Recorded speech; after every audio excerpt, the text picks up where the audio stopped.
What is up, YouTube? Jason here, and I'm back today with another video on Dostoevsky's Crime and Punishment. Now, I just read a quote that I think should be expounded upon, so that's really why I'm making this, and it comes at the end of this paragraph. So, Raskolnikov looked curiously at this speaker. She was a pock-marked wench of 30, covered with bruises, with her upper lip swollen. She made her criticism quietly and earnestly.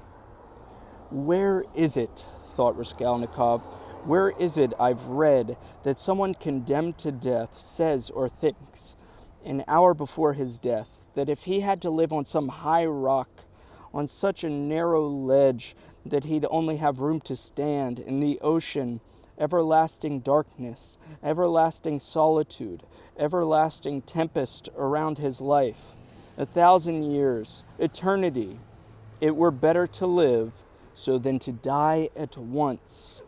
Only to live and live, life, whatever may be. How true it is. Good God, how true. Man is a vile creature.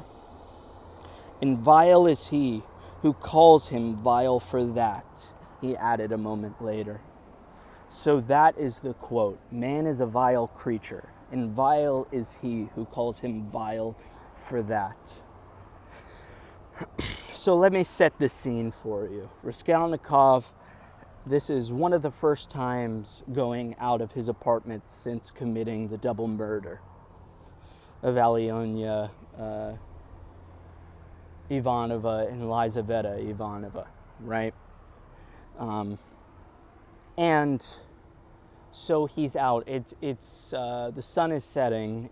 He went out at around 8 p.m. So you could, and it seems to be in the middle of the summer. It's stifling hot, and so, and you can imagine he finds his way. He passes the Haymarket, I believe, where he learned about Lizaveta being out of the apartment. He stops and he talks to somebody, but he keeps going. And eventually he comes along a line of businesses let out to eating houses, restaurants, right, and bars, pubs. And it's a lively area. There are beggars arguing, you can hear music playing, women crowding around different entrances of restaurants and bars, all conversing. So the sound, there are like tornadoes of sound just swirling about the atmosphere, all fighting for Raskolnikov's attention. At first, he is not talking to anybody, and he's not drunk himself. He has not drank a drop of alcohol yet.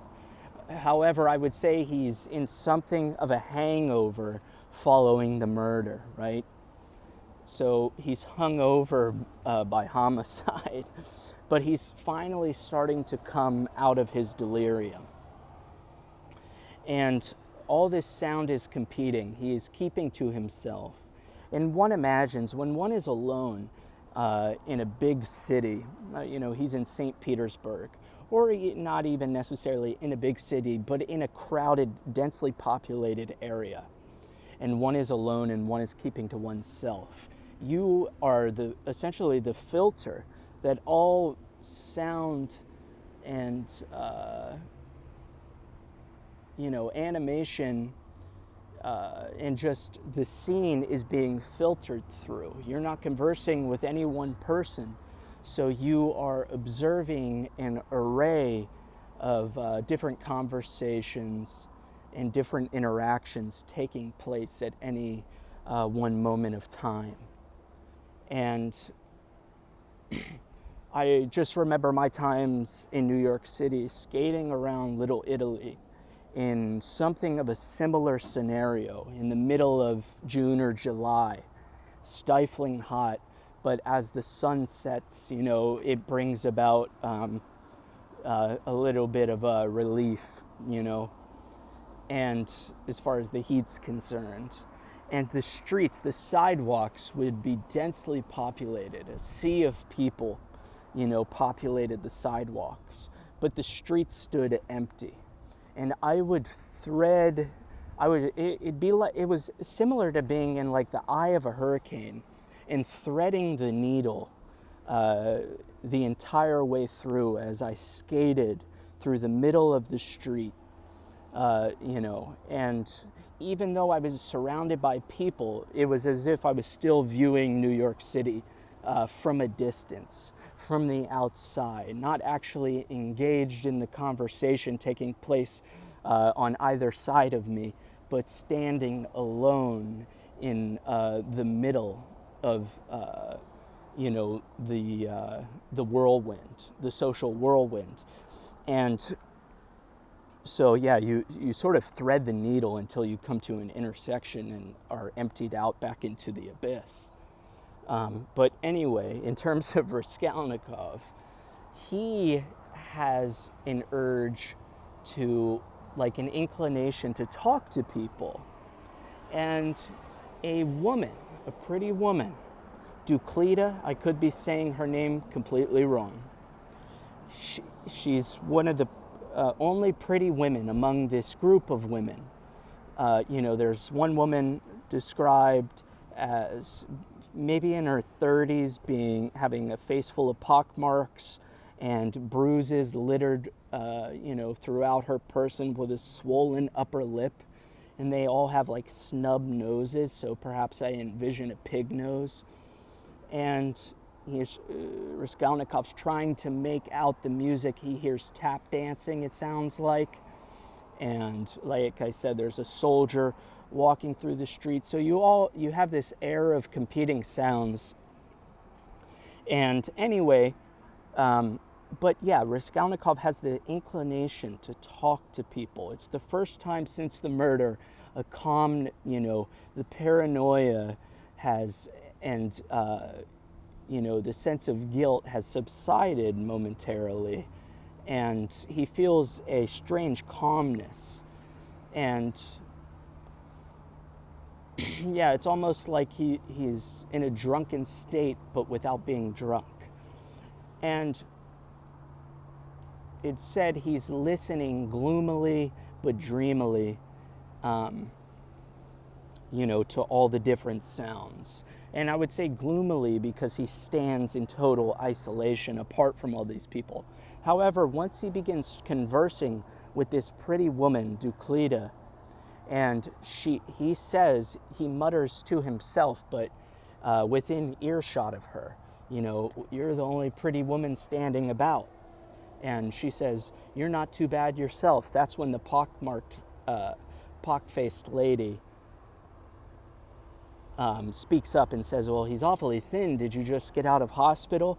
I think she asks him, to which Raskolnikov makes no reply. But they seem to have this pleasant interaction. They both mark one another as attractive. And she flat out asks, like directly, for a bit of change, like a couple kopecks or something, probably to buy a drink. I think she maybe asks him to buy a drink. A gentleman would buy me a drink for 6 kopecks, or I don't know, something along those lines. And Raskolnikov hands her more than she asks for. He has some money on him now, money that's finally gotten to him from his mother. I think Razumihin has also left some money on the table after he departed. He bought Raskolnikov new clothes. So he's not dressed in rags at the moment. He actually has some new clothes. His friend Razumihin took it upon himself. They all know Raskolnikov's sick, but Razumihin took it upon himself.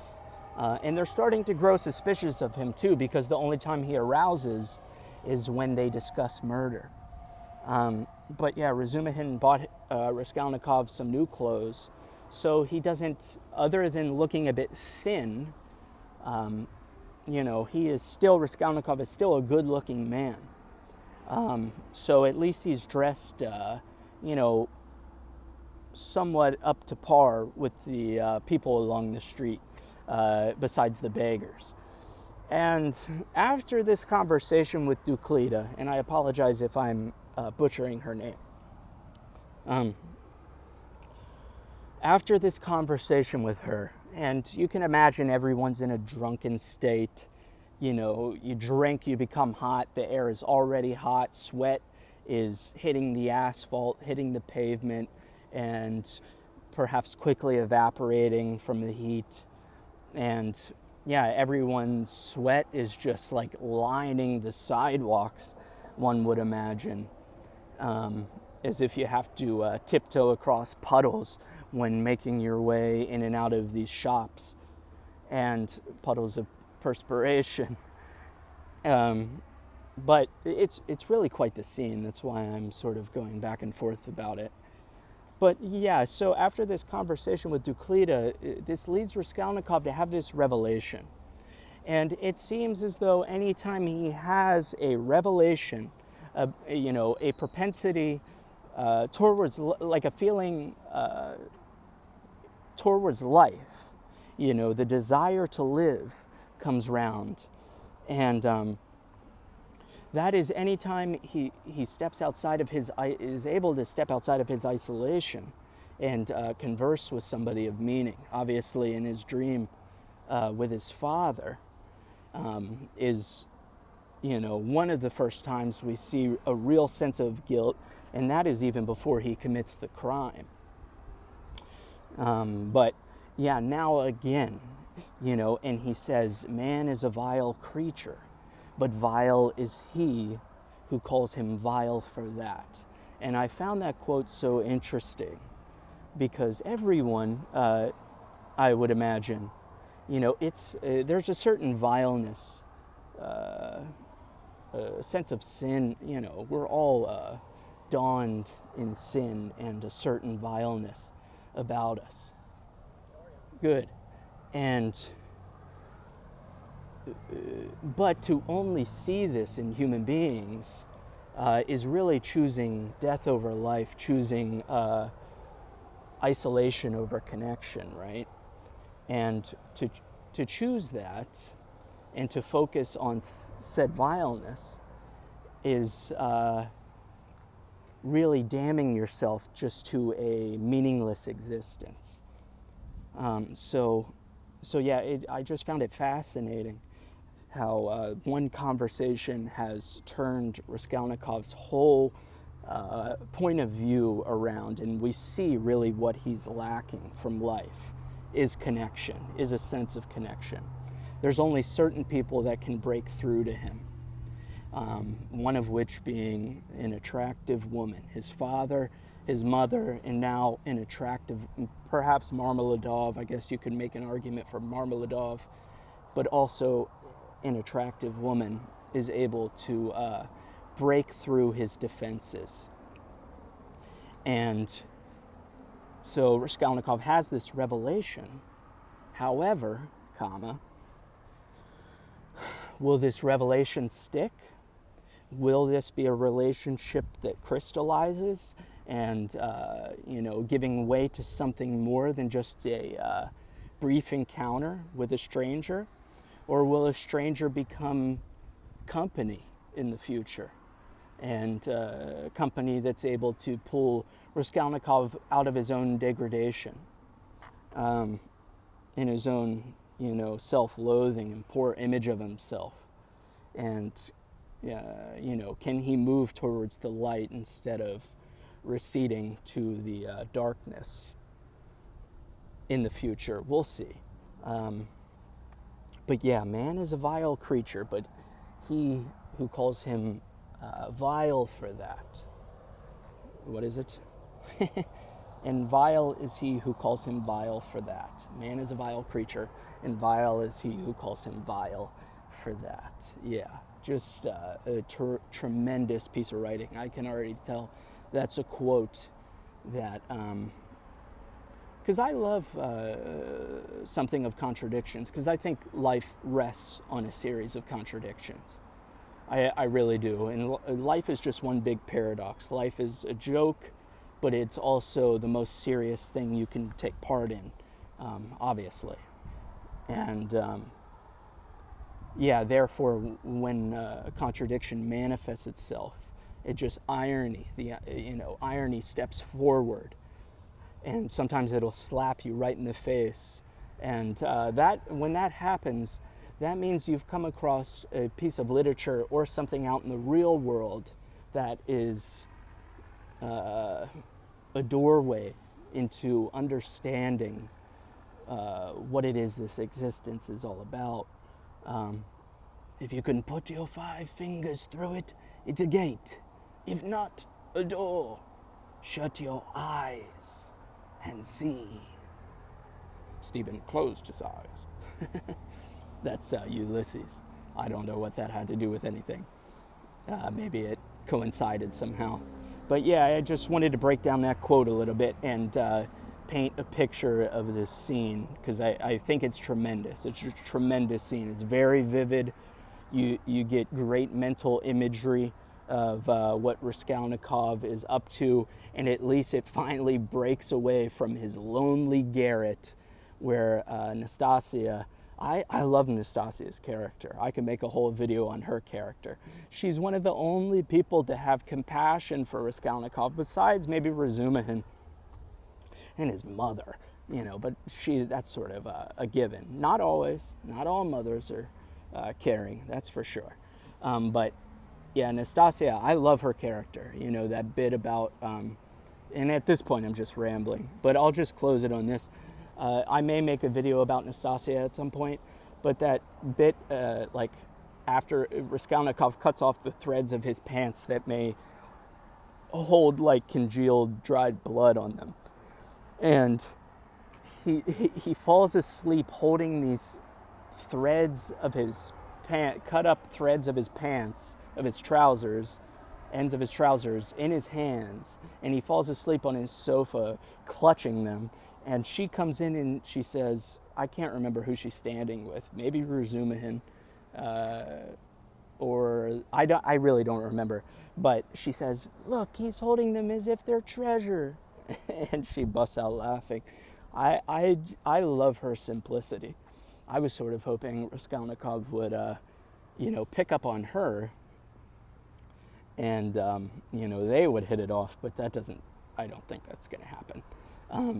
Yeah, she's she's only a minor character, but I would love to see her step more into the forefront of the story. But yeah, I think I'm going to conclude it with that, so I don't ramble off into oblivion and make this a 40-minute video like my last video. So yeah, have a good day, and this has been part 2, chapter 6, covering the quote from Crime and Punishment. Man is a vile creature, and he who calls, wait, let me not butcher it. Why can I not find it? Okay. Man is a vile creature, and vile is he who calls him vile for that. Man is a vile creature, and vile is he who calls him vile for that. There we go. All right, yeah, have a good day. This is me signing off. That was not... Okay, see you guys.